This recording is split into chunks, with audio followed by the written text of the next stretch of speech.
Copper जिसको तांबा बोलते हैं। सिर्फ सोने चांदी ने ही एक रिटर्न्स अच्छा बना के नहीं दिया, इसके अलावा कॉपर ने भी अच्छा खासा रिटर्न्स बना के दिया है।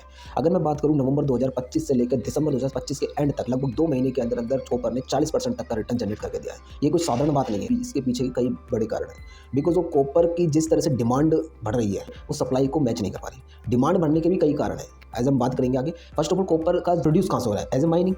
दुनिया की जो सबसे बड़ी माइनिंग चिली और इंडोनेशिया में गैस वर्क, उसमें कॉपर का जो प्रोडक्शन पहले होता था उससे आधे से भी कम प्रोडक्शन होने लग गया और कुछ ऑपरेशनल मिसमैनेजमेंट के कारण प्रोडक्शन धीमा पड़ गया, ठप सा ही पड़ गया। तो ओवरऑल देखा जाए तो जहाँ से कॉपर प्रोड्यूस हो रहा है वहीं से कॉपर नहीं आ रहा, ठीक है। और जो हमारे पास अवेलेबल कॉपर है तो यूएस टैरिफ की वजह से कुछ इंडस्ट्रियल वेयर हाउस ने कॉपर को स्टॉक करके रखा है। बिकॉज ऑफ इस तरीके के वॉर सिनेरियो देखने को मिल रहे हैं तो वहाँ से भी कॉपर की शॉर्टेज देखने को मिल रही है। और चूंकि डिमांड समय के अनुसार बढ़ती जा रही है, सप्लाई को बिल्कुल मैच नहीं कर पा रही, जिससे हमें रेट में इजाफा देखने को मिल रहा है और रेट बढ़ती जा रही है कॉपर की। तो कॉपर की जिस तरह से डिमांड बढ़ रही है, बिकॉज बढ़ क्यों रही है? सबसे पहले इलेक्ट्रिक व्हीकल का आना, एआई से रिलेटेड टेक्नोलॉजी, डेटा सेंटर का बनना, इलेक्ट्रिफिकेशन वायरिंग में कॉपर का इस्तेमाल होना, हाई परफॉर्मेंस डिवाइस है उसमें कॉपर का एज ए चांदी का भी इस्तेमाल हो रहा है।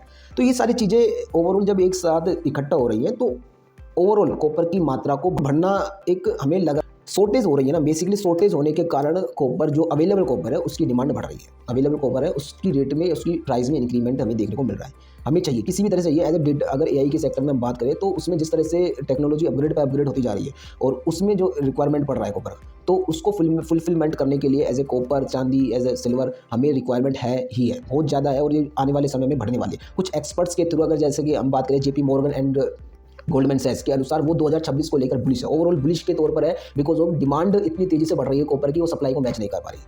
अगर मैं माइनिंग की अगर मैं बात करूँ, जैसे कि और भी तो माइनिंग ओपन हो सकती है ना, तो एक माइनिंग को लगभग ओपन होने में 15 से 17 साल का समय लगता है। अगर आज भी माइनिंग अगर कहीं माइनिंग का काम स्टार्ट होता है तो उसको 15 से 17 साल लग जाते हैं एज ए फाइनल कॉपर बनाने में, समझे, फाइनल कॉपर का प्रोड्यूशन करने में। एज आज का जो सीनरियो में देखने को मिलता है, तो अभी जो कॉपर की जो रेट है इससे भी ज़्यादा होने का आसार देखने को मिल रहा है। बिल्कुल दोस्तों, देखने को तो पूरा सीन ऐसा लग रहा है कि कॉपर की रेटें और भी आगे बढ़ेगी।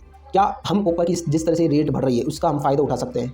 देखिए दोस्तों, कई तरीके हैं आप जिस तरह कॉपर का एज ए फ़ायदा उठा सकते हो। इसकी जो प्राइस है, इसका मूवमेंट का फ़ायदा उठा सकते हो। या तो आप शेयर मार्केट में कॉपर से रिलेटेड जो कंपनियाँ हैं जो वर्क करती है उसमें निवेश करके इसका फ़ायदा उठा सकते हो। या फिर जो ETF आते हैं, एक्सेस ट्रेडिंग फंड, उसमें निवेश करके 10 से 15 रुपये का आप आसपास एक यूनिट की वैल्यू होती है ETF में, उसमें आप उसका ETF को परचेज कर सकते हो, देन उसमें निवेश कर सकते हो। अच्छा खासा फ़ायदा आपको देखने को मिल सकता है आने वाले समय में। और या फिर आप फिजिकल कॉपर को परचेज कर सकते हो। फिजिकल कॉपर एज ए थोड़ा सा नॉर्मल पर्सन के लिए थोड़ा सा हेक्टेक वाला सीन हो सकता है, तो आप इस तरह के सिनेरियो में जा सकते हो, शेयर के थ्रू या ETF के थ्रू या म्यूचुअल फंड के जो मेटल्स के ETF आते हैं उसमें आप निवेश कर सकते हो। एक अच्छा ऑप्शन हो सकता है अगर आपको कॉपर से या मेटल्स के से रिलेटेड आपको चीज़ों में इन्वेस्टमेंट करना है और एक रिटर्न्स बनाना है। तो ये चीज़ें हैं। जय हिंद, जय भारत, जय श्री राम, धन्यवाद, थैंक यू।